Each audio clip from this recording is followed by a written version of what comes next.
But in the bullshit department, a businessman can't hold a candle to a clergyman. Because I got to tell you the truth, folks. I got to tell you the truth. When it comes to bullshit, big time, major league bullshit, you have to stand in awe of the all-time champion of false promises and exaggerated claims, religion. No contest. No contest. Religion easily has the greatest bullshit story ever told. Think about it. Religion has actually convinced people that there's an invisible man living in the sky who watches everything you do every minute of every day. And the invisible man has a special list of 10 things he does not want you to do. And if you do any of these 10 things, he has a special place full of fire and smoke and burning and torture and anguish where he will send you to live and suffer and burn and choke and scream and cry forever and ever till the end of time. But he loves you.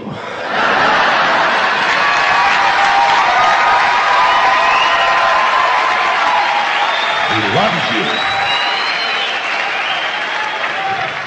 He loves you and he needs money. He always needs money. He's all powerful, all perfect, all knowing, and all wise. Somehow, just can't handle money. Religion takes in billions of dollars. They pay no taxes, and they always need a little more. Now, you talk about a good bullshit story. Holy shit.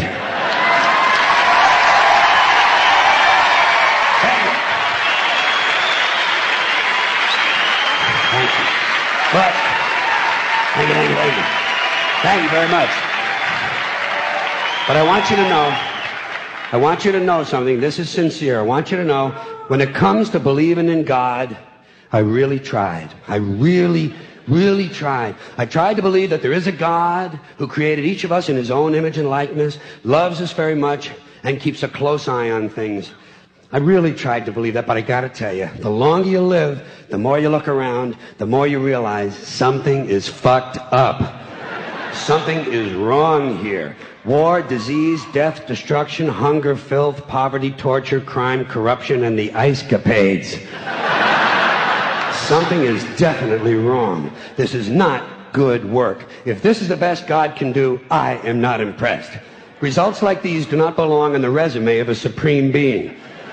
This is the kind of shit you'd expect from an office temp with a bad attitude.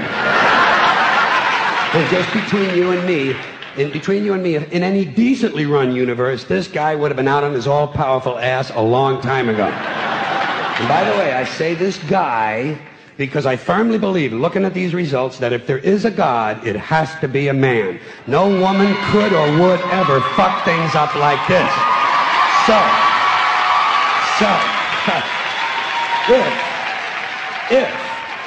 If there is a God, I think most reasonable people might agree that he's at least incompetent and maybe, just maybe, doesn't give a shit.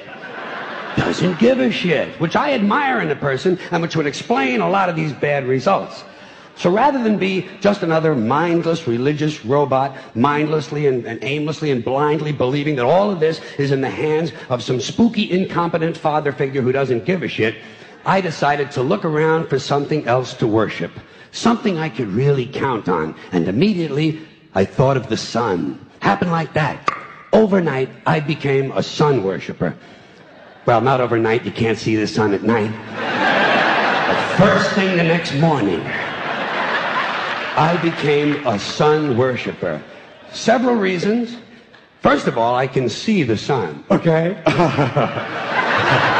Yeah. Unlike some other gods I could mention, I can actually see the sun. I'm big on that. If I can see something, I don't know, kind of helps the credibility along, you know? So every day I can see the sun as it gives me everything I need. Heat, light, food, flowers in the park, reflections on the lake, an occasional skin cancer, but hey, at least there are no crucifixions, and we're not setting people on fire simply because they don't agree with us. Sun worship is fairly simple. There's no mystery, no miracles, no pageantry, no one asks for money, there are no songs to learn, and we don't have a special building where we all gather once a week to compare clothing. And the best thing about the sun, it never tells me I'm unworthy. Doesn't tell me I'm a bad person who needs to be saved. Hadn't said an unkind word. Treats me fine. So I worship the sun. But I don't pray to the sun. Know why? I wouldn't presume on our friendship. It's not polite. I've often thought people treat God rather rudely, don't you? Asking trillions and trillions of prayers every day, asking and pleading and begging for favors. Do this, give me that, I need a new car, I want a better job. And most of this praying takes place on Sunday, his day off. It's not nice, and it's no way to treat a friend. But people do pray, and they pray for a lot of different things. You know, your sister needs an operation on her crotch. Your brother was arrested for defecating in a mall. But most of all, you'd really like to fuck that hot little redhead down at the convenience store. You know, the one with the eye patch and the club foot. Huh? Can you pray for that? I think you'd have to. And I say, fine, pray for anything you want. Pray for anything. But what about the divine plan? Remember that? The divine plan. Long time ago, God made a divine plan. Gave it a lot of thought, decided it was a good plan, put it into practice. And for billions and billions of years, the divine plan has been doing just fine. Now you come along and pray for something. Well, suppose the thing you want isn't in God's divine plan. What do you want him to do? Change his plan? Just for you? Doesn't it seem a little arrogant? It's a divine plan. What's the use of being God if every rundown schmuck with a $2 prayer book can come along and fuck up your plan? And here's something else, another problem you might have. Suppose your prayers aren't answered. What do you say? Well, it's God's will. Thy will be done. Fine. But if it's God's will and he's going to do what he wants to anyway, why the fuck bother praying in the first place? Seems like a big waste of time to me. Couldn't you just skip the praying part and go right to his will? It's all very confusing. So to get around a lot of this, I decided to worship the sun. But, as I said, I don't pray to the sun. You know who I pray to? Joe Pesci. Joe Pesci. Joe Pesci. Two reasons. First of all, I think he's a good actor, okay? To me, that counts. Second, he looks like a guy who can get things done.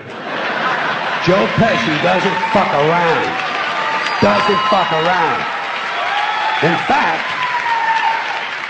In fact, Joe Pesci came through on a couple of things that God was having trouble with. For years, I asked God to do something about my noisy neighbor with the barking dog. Joe Pesci straightened that cocksucker out with one visit.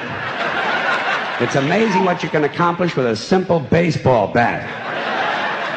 So I've been praying to Joe for about a year now, and I noticed something. I noticed that all the prayers I used to offer to God and all the prayers I now offer to Joe Pesci are being answered at about the same 50% rate.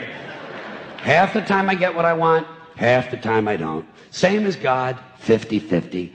Same as the four-leaf clover and the horseshoe, the wishing well and the rabbit's foot. Same as the mojo man. Same as the voodoo lady who tells you your fortune by squeezing the goat's testicles. It's all the same, 50-50. So just pick your superstition, sit back, make a wish, and enjoy yourself. And for those of you who look to the Bible for moral lessons and literary qualities, I might suggest a couple of other stories for you. You might want to look at The Three Little Pigs. That's a good one. Has a nice, happy ending. I'm sure you'll like that. Then there's Little Red Riding Hood, although it does have that X-rated part where the big bad wolf actually eats the grandmother, which I didn't care for, by the way. And finally, I've often always drawn a great deal of moral comfort from Humpty Dumpty. The part I like the best, all the king's horses and all the king's men couldn't put Humpty Dumpty back together again. That's because there is no Humpty Dumpty and there is no God. None, not one, no God, never was. In fact, I'm gonna put it this way. If there is a God, may he strike this audience dead. See, nothing happened. Nothing happened. Everybody's okay. All right? Tell you what. I'll raise the stakes. I'll raise the stakes a little bit. If there is a God, may he strike me dead. See? Nothing happened. Oh, wait, got a little cramp in my leg. And my balls hurt. Plus, I'm blind. I'm blind. Oh, now I'm okay again. Must have been Joe Pesci, huh? God bless Joe Pesci. Thank you all very much. Joe bless you. Thank you very much.